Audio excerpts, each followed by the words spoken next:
하나님의 말씀은 두 절인데 그 제목을 부름받은 사람들로 세워지는 교회라고 정해봤습니다. 부름받은 사람들로 세워지는 교회.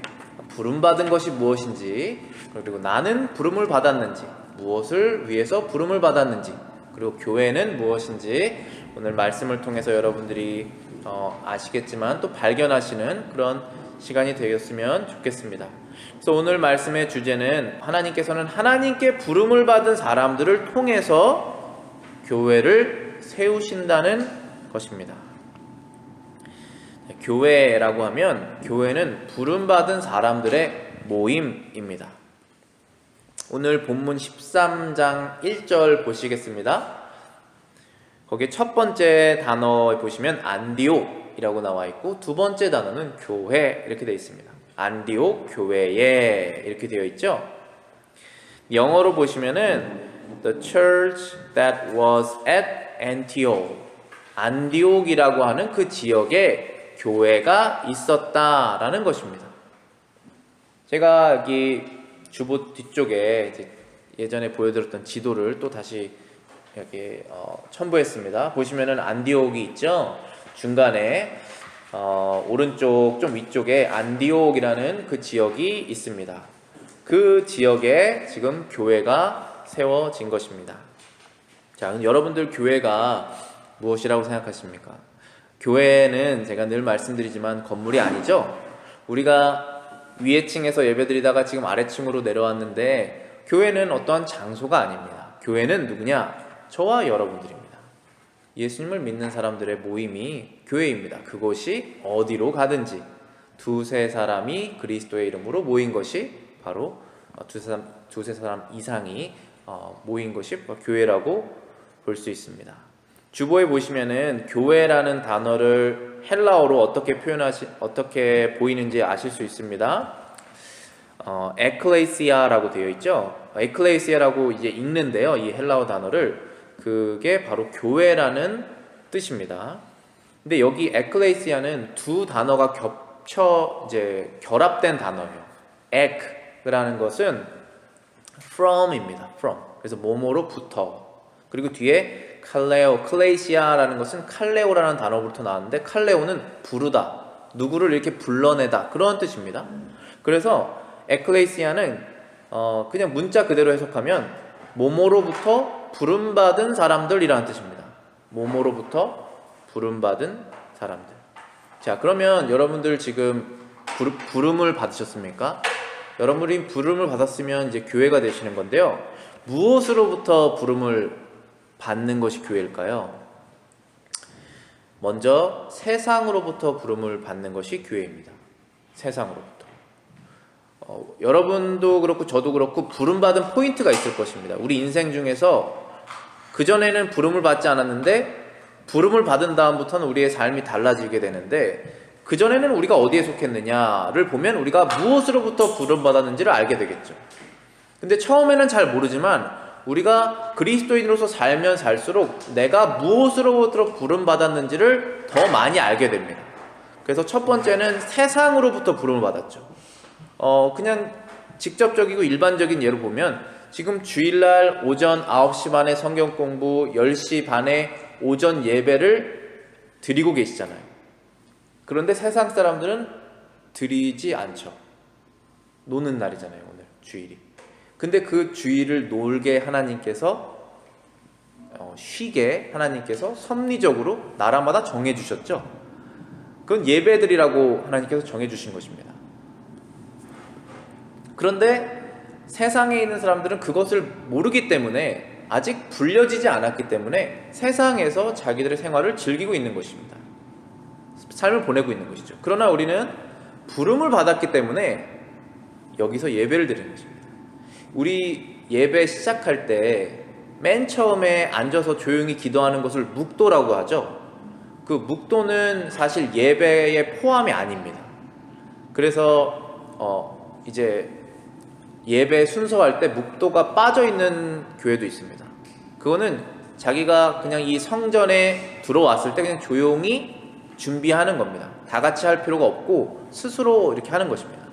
근데 그것이 우리 이제 한국에서는 예배 포함으로 다 같이 하는 그런 것인데 뭐 그것도 뭐 틀린 것은 아니지만 정확하게 말하면 예배의 포함은 아닙니다. 그럼 예배는 언제부터 시작이냐면은 예배 선언이라고 하는 그런 부분이 있어요. 그 예배 때 그거를 영어로는 call to worship이라고 부릅니다. 예배로 부르는 것입니다. 그래서 예배 인도자가 자, 이 시간이 됐으니까 예배하러 오십시오 라고 하는 것입니다. 이미 왔지만 이미 부름받아서 온 사람이지만 예배하십시오 라고 부르는 것입니다. 그건 마치 군대에서 어떤 사이렌이 울리면은 다 어떤 장소로 가게 되는 그거랑 똑같은 것입니다. 우리가 죽은 다음에 우리의 영은 주님께로 가지만 우리의 몸은 땅에 묻히죠. 그때 예수님께서 다시 오실 때 나팔을 부르신다고 그랬습니다. 천사들이. 그때 다 일어나는 것이 무엇이냐면 우리의 부활된 몸이 다 알람 소리처럼 듣고 일어나는 것입니다. 그게 부름입니다. 하나님께서 불러내시는 거예요. 그래서 세상으로부터 우리를 불러내신 것이죠. 그러면 또 어디로부터 부름을 받았습니까? 우상으로부터 부름을 받았죠.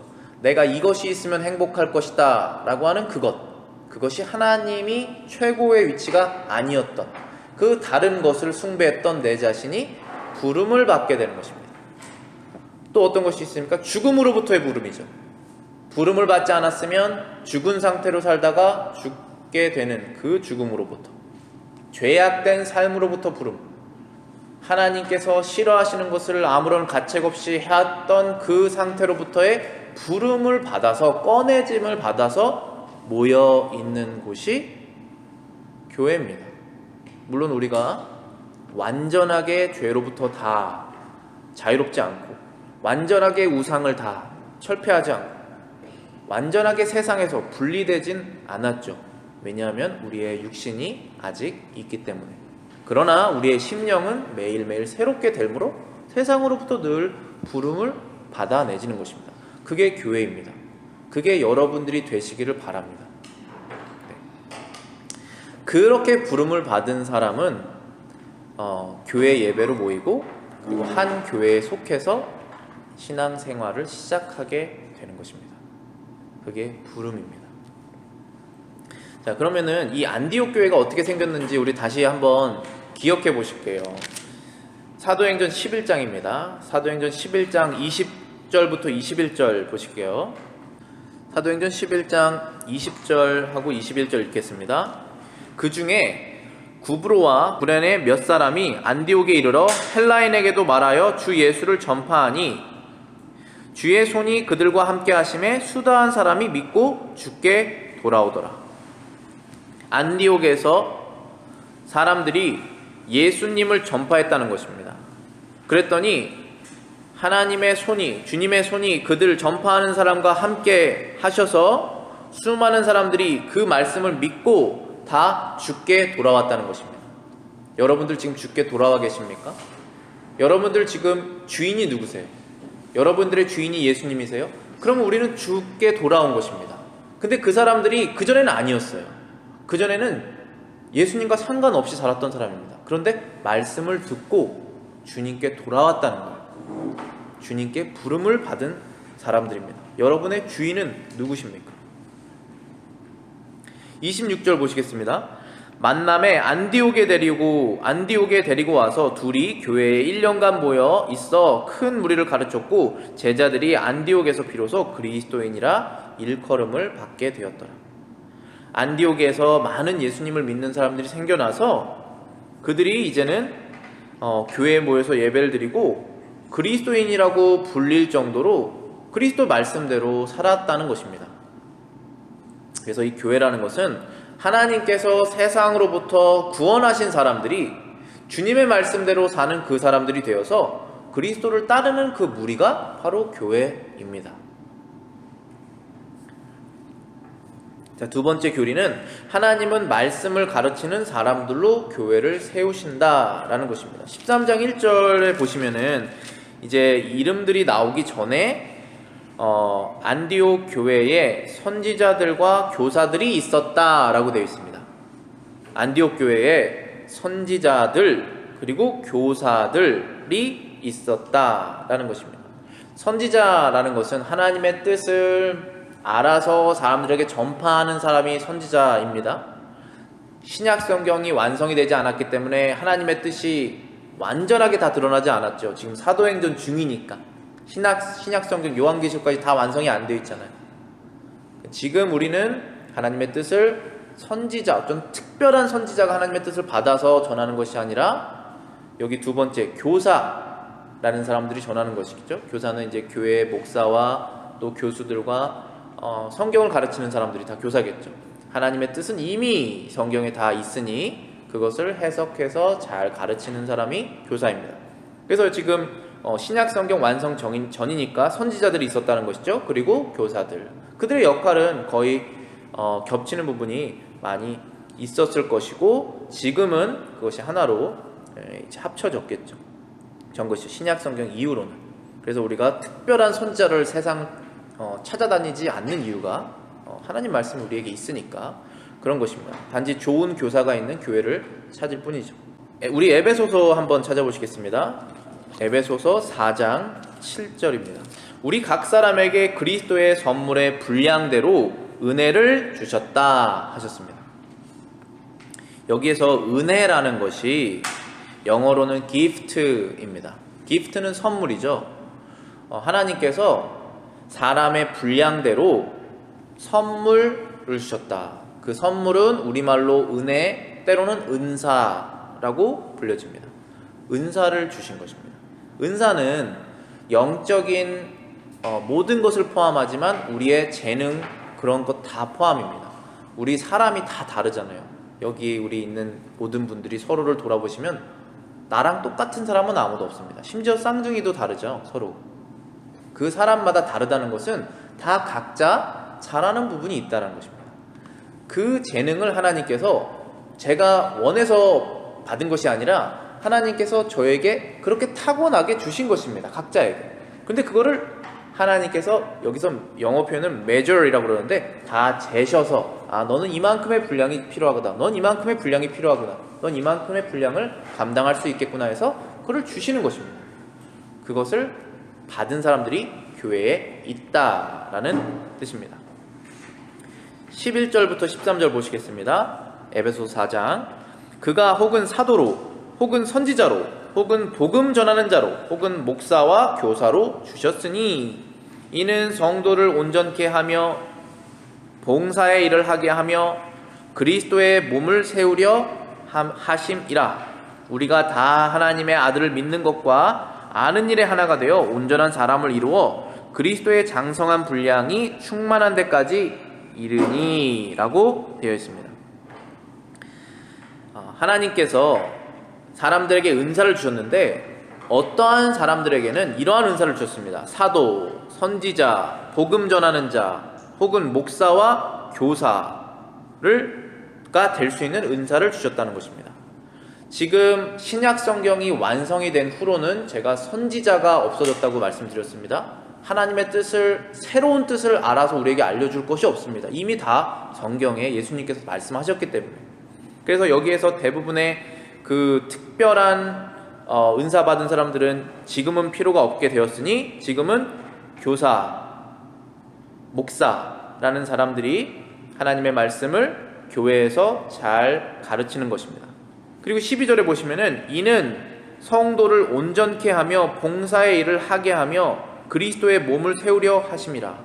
이 하나님의 말씀을 전하는 이유가 무엇이냐 하면 여기 있는 단어들을 보시겠습니다. 성도를 온전케 하기 위함이다. 여기 성도를 온전케 하기 위함이다 하며 봉사의 일을 하게 하며 그것은 같은 구절인데요. 성도를 온전케 해서 봉사일을 할 수 있게 하는 것이다 라는 그런 뜻입니다. 근데 여기서 온전케라는 것을 영어로는 equip이라고 그러는데 부족한 것을 채운다는 그런 뜻입니다. 부족한 면을 우리가 말씀을 들으면서 내 부족한 면이 채워지잖아요. 그리스도 안에서. 그래서 채워져서 그 결과가 무엇이냐 하면 하나님이 원하시는 선한 일을 하라고 그렇게 채워주시는 것입니다. 그것을 위해서 목사, 교사가 교회에서 가르친다는 것입니다. 이 말씀을. 그 다음에 그리스도의 몸을 세우려 라고 되어 있습니다. edifying body of Christ라고 되어 있습니다. 이 edifying이라는 단어는 우리말로는 교화라는 단어로 번역이 됩니다.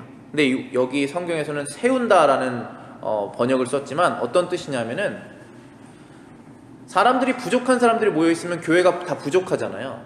그런데 사람들이 한 명 한 명이 조금 더 완벽해지면, 완벽이라고 하면 좀 그렇지만 완벽에 가까운 방향으로 나아갈수록 그 교회가 점점 세워지겠죠. 그것을 하나님께서 원하신다는 거예요. 그것을 하나님께서 그것을 위해서 목사 교사를 세워서 말씀을 가르친다는 거예요. 왜냐하면 그 말씀에는 사람을 변화시키는 능력이 있기 때문에. 그래서 16절에 보시면은 그에게서 온몸이 각 마디를 통하여 도움을 입음으로 연락하고 상합하여 각 지체의 분량대로 역사하여 그 몸을 자라게 하며 사랑 안에서 스스로 세우느니라 라고 말씀하셨습니다. 그 몸이, 여기에서 몸은 예수님의 몸이죠. 교회를 말씀하시는 것입니다. 각 마디를 통해서, 마디는 영어로 그대로 그냥 joint라고 되어 있습니다. 관절을 통하여서 뜻입니다. 도움을 입어서 연락하고 상합하여 각 지체의 분량대로. 자, 이 분량이라는 것은 제가 맨 처음에 말씀드렸던 하나님께서 우리에게 주시는 각자의 특성들, 은사들, 그 분량대로 여러분이 역할이 있다는 것입니다. 그 역할을 하심으로 하나의 큰 몸처럼 교회가 성장한다는 그러한 뜻입니다. 그것을 위해서 우리가 완전하게 되는 그 은혜를 주시는 것이죠. 그리스도의 몸을 자라게 하기 위하여. 근데 맨 마지막 단어 보시면 영어 성경으로는 in love라고 되어 있습니다. 우리말 성경에서는 그 몸을 자라게 하며 사랑 안에서 스스로 세우느니라. 이 세워지는 것은 결국은 지식으로 세워집니다. 지식이 없이는 세워질 수가 없습니다. 하나님 말씀으로 세워집니다. 하나님 말씀으로 세워질 수 없습니다. 우리가 의무를 몰랐는데 안 다음에 할 수가 있습니다. 그래서 알아야 됩니다. 그런데 하는 방법을 모릅니다. 그래서 하는 방법을 알아야 할 수가 있습니다. 그래서 배워야 되는 건 맞지만 그 모든 것을 사랑으로 하는 것입니다. 이 사랑이 모든 것을 매는 끈이라고 그랬잖아요. 이 사랑으로 하지 않으면 어떻게 해야 되냐면은 이 사랑은 하나님에 대한 사랑입니다. 그리고 그 다음에 성도들에 대한 사랑이고, 이 사랑이 없이 일을 할 수 있습니다. 그렇게 되면 우리는 의무적으로 일을 하게 되죠. 그리고 그 일에는 열매가 없습니다. 그렇지만 그리스도를 사랑하는 그 사랑에서 우리가 아주 작은 것이라도 하면 거기엔 반드시 열매가 있습니다. 그 열매는 나중에 드러나게 됩니다. 당장에 드러나지 않지만. 그래서 두 번째 이 교리의 결론은 그리스도께서 그분의 몸인 교회를 교화하기 위하여 사람들에게 은사를 주신다는 것입니다. 이 은사라는 것은 여러분들이나 저나 다 받은 것인데 그것은 주님의 교회를 위해서 우리에게 주신 것입니다. 그래서 여기 교화라는 단어가 영어로는 edifying이라는 그런 단어로 쓰인 것입니다. 그리고 제가 성경 한 구절 더 찾아보길 원하는 것이 디모데전서입니다. 디모데전서 3장 보시겠습니다. 3장 1절부터 7절입니다. 여기서 제가 말씀드리고 싶은 것은 무엇이냐면은 지금 안디옥 교회에 많았던 선지자들과 교사들, 그 사람들이 이제 하나님 말씀을 가르치는 사람들인데 그 가르치는 사람들이 어떠한 하나님의 은사, 능력 그리고 특성을 갖고 있어야 되냐라고 알려주신 구절입니다. 디모데전서 3장 1절부터 7절입니다. 미쁘다 이 말이여, 사람이 감독의 직분을 얻으려 하면 선한 일을 사모한다 함이로다. 자, 여기에서 감독이라고 하면 영어로는 bishop이라는 뜻인데, 이 bishop이라는 것은 장로랑 같은 의미입니다. 그 목사도 장로랑 같은 뜻인데 가르치는 역할을 하기 때문에 가르치는 장로라고 따로 부르기도 합니다. 그래서 목사는 어떠한 역할을 해야 된다라고 하면 우리 교회에 내규가 한 6, 7가지의 그런 내용들이 있습니다. 예를 들면은 여기 비샵이라는 것은 이제 overseer이라는 뜻입니다. overseer는 하나님께서 우리를 위해서 보셔서 필요한 것을 채워주시지 않습니까? 도움을. 그 역할을 목사가 해야 된다는 것입니다. 그래서 overseer, 그래서 영어로는 bishop, 우리말로는 감독 이렇게 말합니다. 그러니까 다른 직분을 말하는 것이 아니라 한 직분의 여러 다른 롤, 해야 될 것을 말하는 거예요. 두 번째는 엘더, 우리말로는 장로. 엘더라는 것은 말 그대로 나이가 많은 사람이라는 것입니다. 우리가 일반적으로 나이가 많으면 세상의 지혜가 성장하기 때문에 지혜롭게 그 교회의 어른처럼 교회를 잘 돌봐야 된다는 뜻입니다. 또 이런 것도 있죠. 주님의 대사, 엠베사더. 그러니까 주님의 나라와 세상 나라를 연결해주는 주님의 역할이 있지 않습니까? 그 사람들을 주님의 나라로 이끌어가는, 그리고 주님의 종, servant, 그런 여러 가지 단어들로 그 목사의 역할, 그것을 이제 설명을 하는데, 지금 여기에서는 그 중에 한 단어를 사용한 것 뿐입니다. 그래서 감독이라면은 그 교회의 장로, 그 교회의 목사를 뜻한다라는 것으로 이해하시면 될 것입니다. 그럼 그들은 하나님의 말씀을 가르치는 사람들인데 어떠한 은사를 받았느냐라고 하면 이런 것입니다. 2절부터 감독은 책망할 것이 없으며 한 아내의 남편이어야 된다. 자, 남편은 남자죠. 그러니까 그 감독은 한 명의 아내를 두고 있는 남자여야 하고, 그리고 그 사람은 책망이 없어야 될 것이다. 책망 없는 사람이 어디 있겠습니까? 근데 우리가 일반적으로 봤을 때 그는 책망할 것이 없다. 일반적으로 그런 뜻이죠. 절제하며 근신하며 아담하며 나그네를 대접하며 가르치기를 잘하며. 자, 여기 여러 가지 내용들이 있는데 가르치기를 잘하며라고 돼 있죠. 그 목사와 장로는 가르치기를 잘해야 됩니다. 근데 이 가르치기를 잘하는 것은 은사입니다. 우리가 학교에 가면 선생님이 다 될 수는 없잖아요. 그렇지만 선생님보다 더 많이 알고 있는 사람이 존재합니다. 그 학생은 아니겠지만 일반적인 사람 중에. 그런데 그것을 잘 가르치는 사람이 있는가 하면, 나보다 그걸 이해 못하는 사람을 이해를 못해서 가르칠 수 없는 사람이 있습니다. 그래서 가르치는 것은 은사입니다, 확실히. 그래서 가르치는 것을 잘해야 된다라는 은사가 있는 것이고, 제일 중요한 포인트는, 오늘 제가 전하고 싶은 포인트는 이것이지만 쭉 한번 읽어보겠습니다. 술을 즐기지 아니하며 구타하지 아니하며 오직 관용하며 다투지 아니하며 돈을 사랑치 아니하며 자기 집을 잘 다스려 자녀들로 모든 단정함으로 복종케 하는 자라야 할지며, 사람이 자기 집을 다스릴 줄 알지 못하면 어찌 하나님의 교회를 돌아보리요. 새로 입교한 자도 말지니 교만하여져서 마귀를 정죄하는 그 정죄에 빠질까 하며, 또한 외인에게서도 선한 증거를 얻은 자라야 할지니 비방과 마귀와 올무에 빠질까 염려하라. 자, 이러한 사람을 택하여 감독의 위치로 세우고 그 사람은 선한 일을 사모해라 라는 것입니다. 자, 하나님께서 이 은사를 주셔서 그 일을 감당하게 하신다는 것입니다. 자, 그러면 이제 세 번째 포인트를 제가 넘어가길 원하는데, 그러면 하나님께서는 정말 대단한 사람들을 들어 쓰셔서 그 감독의 위치, 목사의 위치, 성경을 가르치는 사람으로 세우시느냐? 그렇지만은 않습니다. 저를 봐서도 그렇지만 여러분들 스스로를 보셔도 그렇지 않다라는 것을 아실 것입니다. 그렇지 않다라는 것을 아셔야 합니다. 세 번째 닥트리입니다. 그래서 하나님은 약한 점이 있는 사람들로 교회를 세우신다라는 것입니다. 오늘 다시 본문으로 돌아오셔서 사도행전 13장 1절에 여러 사람의 이름이 나와 있습니다. 안디옥 교회에 선지자들과 교사들이 있으니, 자, 여기까지 제가 다룬 것이죠. 그 다음에 이제 이름이 나옵니다. 곧 바나바와 니게르라 하는 시므온과 구레네 사람 루기오와 분봉왕 헤롯의 젖동생 마나엔과 및 사울이라. 자, 여기에 바나바, 시므온, 루기오, 마나엔, 사울, 이 5명이 있습니다. 근데 이 5명이 선지자 역할, 교사 역할을 했던 사람들입니다. 안디옥 교회에서. 안디옥 교회는 참 복받은 교회죠. 사울이 성경 공부를 해줬다는 것입니다.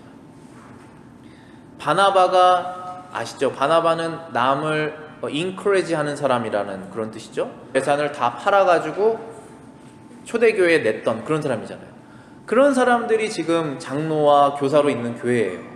그런데 이들이 물론 이렇게 대단한 면이 있지만 한 명 한 명을 보면 다 약점이 있어요. 그래서 제가 한 명 한 명씩 말씀드릴게요. 바나바, 구브로 출신 레위인이라고 되어 있습니다. 자, 구브로라는 것을 우리 지도에 보시면은 사이프러스라고 되어 있어서 여기 섬이 있죠. 거기 지중해에 떠 있는 그 섬입니다. 거기가 이제 사이프러스, CYPRUS, 사이프러스라고 되어 있는데 우리말로는 구브로라고 되어 있습니다. 지금도 있는 섬이에요. 그 섬에서 태어났습니다. 그러니까 이 바나바는 유대인인데, 레위인인데 유대 땅에서 태어나지 않고 다른 나라에서 태어난 유대인입니다. 그래서 정통 유대인은 맞지만 유대 예루살렘 출신은 아니에요. 그래서 그도 금연이 약점일 수 있겠죠. 예루살렘에 갔을 때 너는 어디 출신이냐? 뭐 이런 말이 나올 수 있겠지 않습니까? 그래서 출신적으로 봤을 때는 완전 정통은 아니다 라고 말할 수 있습니다.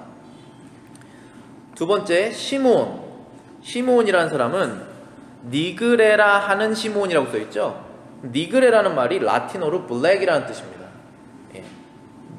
니글이라고 되어 있어요. 영어 표현으로는 Simon who was called Nigger 이라고 되어 있습니다. 니걸이라는 단어가 라틴어로 검다라는 표현입니다.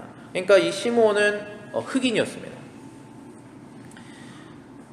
일반적인 유대인들은 그때 당시는 다 백인이 아니죠. 지금은 유럽을 통해서 다 유대인이 백이었지만 그때 당시는 다 중동 사람이잖아요. 중동 사람이지만 흑인은 아니잖아요. 그래서 생긴 것이 다르고 출신 지역이 달랐겠죠.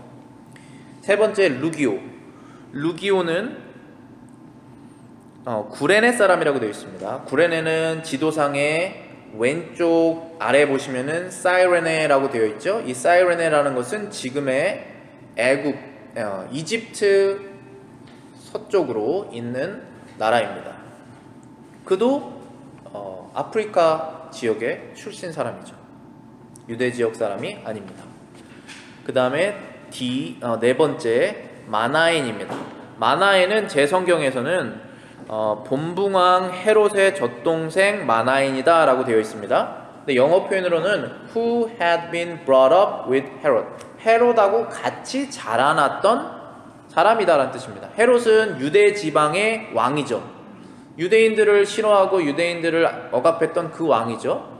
그 헤롯하고 어렸을 때부터 친구로 지냈으니까 귀족 집안이었겠죠. 그 왕가에. 근데 그것을 다 버리고 안디옥에 와서 성경 교사가 된 것입니다. 예수님을 믿고. 그러니까 그도 정통 출신이 아니죠. 마지막엔 사울입니다. 사울은 다소 출신입니다. 다소라는 곳은 이 안디옥에서 서쪽으로 가시면은 탈서스라고 돼 있죠. TARSUS. 그 탈서스라는 지역에서 태어난 사람입니다. 그러니까 사울도 나중에 바울이 될 그 바울도 유대 지방 출신이 아니죠. 예루살렘, 사마리아, 유대 땅끝까지 갈 것이다. 그 복음이 전파됐을 때 그 멀리 있는 사람입니다. 그 사람도 우리가 다 알다시피 예전엔 교회 핍박자였죠. 그 교회 핍박자가 이제는 예수님 믿는 예수님 말씀 가르치는 사람이 된 것입니다. 자, 지금까지 여기를 봤을 때 지금 생각하면 한 명 한 명 정말 다 대단한 사람들일 것입니다. 우리가 봤을 때 그런 사람이 교사였으면 얼마나 우리가 성경을 다 알 수 있을까. 그러나 그들 다 약점이 있고 어떠한 그룹에서 잘 받아들여지지 못할 그런 사람들이 있을 수도 있다라는 것입니다. 그 다음에 본문 우리 12장 25절을 보시면 마가라는 사람 나오죠. 제가 읽어보겠습니다. 12장 25절입니다. 바나바와 사울이 부조의 일을 마치고 마가라 하는 요한을 데리고 예루살렘에서 돌아오니라 라고 되어 있죠. 바나바 사울이 이제 구제품을 가지고 예루살렘의 어려운 상황을 뚫고 그걸 다 전달하고 다시 안디옥 교회로 돌아올 때 한 명을 데리고 들어옵니다. 그가 마가입니다. 근데 요한이라고도 부릅니다. 근데 이 마가는 마가복음을 쓴 마가입니다. 근데 이 마가는 어떤 사람이냐? 지금 세 번째 닥트린 교리에서 약한 사람들로 하나님께서 교회를 세우신다 제가 이렇게 말씀드렸죠. 마가도 약한 사람이었어요. 왜냐하면 마가복음 14장 51절부터 52절 나중에 찾아보시면은 예수님께서 이제 잡히시던 날 밤에 제자들이 다 도망갑니다. 무서워서. 그런데 아예 자기 겉옷을 다 벗어버리고 알몸으로 도망갔다라는 사람이 나옵니다. 그 사람이 아마도 이게 마가복음에만 적혀 있거든요. 그리고 이름이 적혀 있지 않습니다. 그래서 마가일 것이다 라고 예상합니다. 왜냐하면 그때 당시에 자기 이름을 빼고 적는 그러한 경향이 있었습니다. 자기가 어떤 글을 쓸 때 자기 이름을 쓰지 않습니다. 그래서 마가도 다른 이름은 있는데 그 이름이 없기 때문에 아마도 저자일 것이다. 그래서 마가는 그렇게 도망갔었을 것입니다. 근데 우리가 그렇게 또 예상하는 이유가 한 번 더 도망갑니다. 여기 사람이 그렇게 금방 고쳐지지 않잖아요. 자기의 특성이.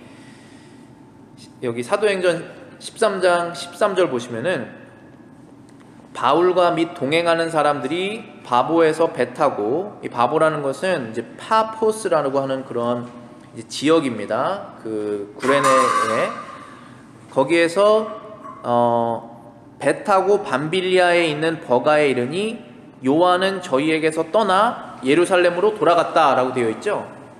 지금 이제 1차 전도 여행을 사울하고 바울하고 바나바가 나갈 때 마가를 데리고 갑니다. 그런데 너무 전도 여행이 어려워요. 가는 곳마다 핍박을 당해요. 그러니까 중간에 돌아옵니다. 마가가 자기 집으로. 그러니까 마가는 금방 포기하는 사람이었어요. 이러한 사람들로 하나님께서 하나님의 교회를 세우신 것입니다. 그런데 궁금하지 않으세요? 진짜 세상에 잘난 사람이 많잖아요. 왜 그런 사람들로 교회를 안 세우시고 왜 부족한 사람들로 교회를 세우실까요? 고린도전서 한번 찾아보시겠습니다. 고린도전서 1장 24절부터 31절 말씀입니다. 신약성경 264쪽에 있습니다. 우리가 하나님 일을 하려면 능력이 있어야 되고 지혜도 있어야겠죠? 근데 그것이 어디로부터 나오는지 알려주는 구절입니다. 고린도전서 1장 24절입니다. 오직 부르심을 입은 자들에게는, 자 여기 나와있죠? 부르심을 입은 자들, 오늘 말씀 제목에도 나와있는 그것입니다.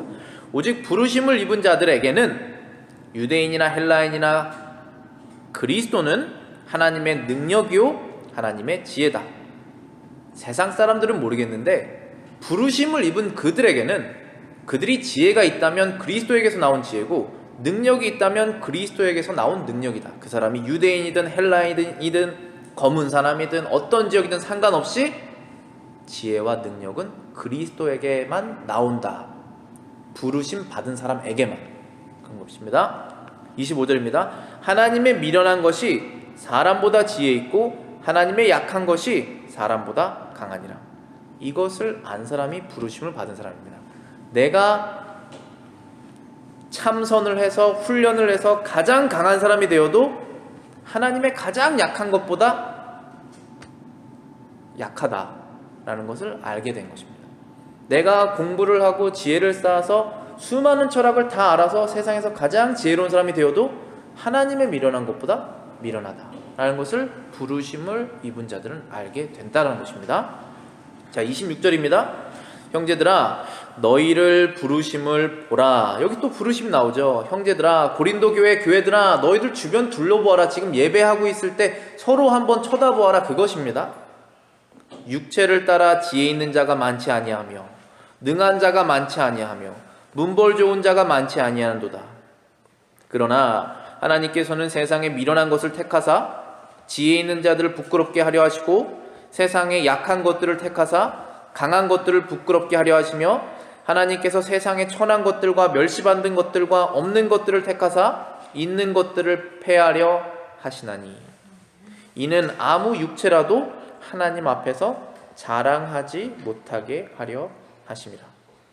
너희는 하나님께로부터 나서 그리스도 예수 안에 있고 예수는 하나님께로서 나와서 우리에게 지혜와 의로움과 거룩함과 구속함이 되셨으니 기록된 바 자랑하는 자는 주 안에서 자랑하라 함과 같게 하려 함이니라. 아멘. 자, 여기에서 여러분들 답을 찾으셔야 돼요. 왜 하나님께서는 약점이 있는 사람들, 부족한 사람들을 들어 쓰셔서 하나님의 교회를 세우실까 하면 아무도 자랑하지 못하게 하시는 것입니다. 그런데 자랑할 만한 일이 생깁니다. 교회가 성장하든지 우리가 한 명 한 명의 교회잖아요. 우리의 신앙이 성장하든지 세워지든지 그러한 일이 일어나게 되시죠. 그때 우리가 고백할 것이 내가 예전엔 지혜가 없어서 어리석었는데 지혜가 생겼다. 내가 옛날에는 하는 일마다 능력이 없었는데 지금은 능력이 생겼다. 그것은 다 그리스도에게로부터 나온 것이었다. 내가 부름받은 다음부터 그것이 생겼다. 그겁니다. 그 영광스러운 찬양을 받으시려고 교회를 그렇게 세우시는 것입니다. 부족한 사람들을 통해서. 그래서 우리의 약점은 그리스도 안에서 강점이 되는 것이죠. 세 번째 교리의 결론은 하나님은 오직 자신의 이름과 영광을 위하여 오직 그리스도 안에서 교회를 세우신다. 교회가 세워졌을 때 하나님은 영광을 받으실 거예요. 자, 여기까지 제가 말씀을 드리면서 우리의 그럼 삶에 적용해야 될 것을 세 개로 정리를 해봤습니다. 첫 번째 적용은 하나님의 부르심에 응답하십시오. 하나님의 부르심이라는 것은 부르심을 받은 사람들이 교인이 된다고 그랬죠. 부르심이라는 것은 첫 번째 부르심은 죄를 회개하라는 부르심입니다. 세상을 떠나라는 부르심이죠. 세상에 살지만 세상을 떠나라는 그런 부르심입니다. 너희들이 갖고 있는 그 우상을 버리라는 부르심입니다. 이제 죽은 것처럼 사는 것을 버리고 생명을 얻으라는 부르심이죠. 죄악된 삶을 버리고 의로운 삶을 살라는 예수 그리스도 안에서의 그 부르심입니다. 그게 첫 번째 부르심이에요. 그 첫 번째 부르심에 응답하는 것은 죄를 회개하고 주님을 영접하는 거예요. 그게 모든 사람이 응답해야 될 응답입니다. 그런데 그것을 다른 말로는 born again, 거듭났다, 새로 태어났다는 것입니다. 그것은 생명의 시작이에요. 영혼의 생명의 시작. 자, 그 다음에는 어떻게 되느냐? 여기 있는 분들은 다 그 부르심에 응답되셨기를 바랍니다. 두 번째는 교회에 속해서 은사를 사용해야 된다는 것입니다. 우리에게 주어진 그 은사들이 있는데 그 은사를 우리가 사용해야 우리가 성장합니다. 각자. 왜냐하면 우리가 기술을 안 쓰면 썩잖아요.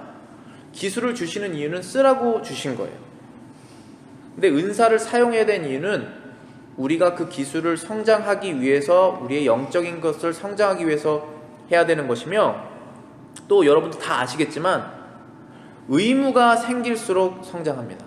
내가 교회에서 무슨 일이 할 것이 있으면 성장하는 것입니다. 여러분들 지금 여기에서 멤버 되신 분 있고 안 되신 분이 있죠? 그럼 그 멤버 되신 분은 내가 교회에서 할 일이 있잖아요. 그것이 많으면 많을수록 성장하는 것이 사실입니다. 그렇죠? 그래서 멤버가 안 되시는 분들은 반드시 한 교회에 속하셔야 돼요. 그래야 의무가 생기기 때문에. 그렇지 않으면 의무 생기지 않습니다. 결혼한 것과 데이팅하는 것 뭐가 다릅니까? 안 맞으면 돌아서는 게 데이팅이잖아요. 의무 아무것도 없습니다. 거기엔 자기의 즐거움만 있겠죠. 그러나 결혼함으로부터 교회에 속함으로부터 의무가 생기게 됩니다. 그것은 의무예요. 우리가 해야 될. 우리가 은사받은 이유입니다. 그리고 사용해야 됩니다. 여러분에게 주신 그 하나님의 여러 가지 은사들을 비록 약하실지라도 그걸 사용하시는 게 하나님의 뜻이에요. 세 번째는 교회의 다른 사람들을 사랑하십시오. 자, 우리가 성장할 때 맨 마지막에 있는 단어가 love라고 제가 말씀드렸죠. 사랑으로 그 모든 일을 하라고 말씀드리는 것입니다. 그 사랑은 여기에 제가 교회의 다른 사람들을 사랑하라고 이렇게 말씀드렸지만 먼저 하나님을 사랑하는 것이죠. 하나님을 사랑해야 내가 죄인인데 용서받은 것을 깨닫고 그 깨달음으로 다른 사람을 용서할 수가 있는 것이잖아요. 그래서 그때부터 우리의 사랑의 그 사역이 시작이 되는 것입니다. 사역은 우리의 일의 그냥 높임말이니까 사랑의 일이 시작되는 것입니다. 반드시 그것을 하셔야 여러분들이 성장하실 수 있을 것입니다. 기도하고 마치겠습니다.